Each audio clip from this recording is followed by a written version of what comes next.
Mo ni sila. Mo ni mga walay mahimo sa kinabuhi, puro mga negative. Hello guys, magandang araw dyan sa Katagalugan o maayong adlaw dyan sa Kabisayaan. Guys, nalang ko'y gamay na i-share.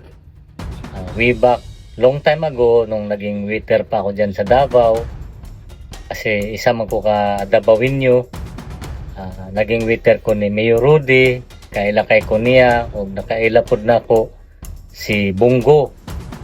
Nag-unkol-unkol ko sa iba-ibang hotel dire sa Davao. Maunang kailakay ko nila. So na ako'y picture nila, kunya akong gipost dire sa akong account, kay isa man ko ka content creator. So dili gyud nato maiwasan na naay mga bugok na mo comment. So nagtuo sila na porket gi post nato to isa ta ka DDS o isa na ta sa mga kalaban, so dili na gyud mao.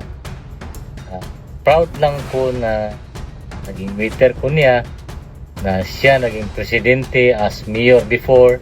Ako naman bilang on-call waiter before, naging butler there sa cruise ship industry. So proud lang. So sorry kayo kay kami solid kamo mga negative wala.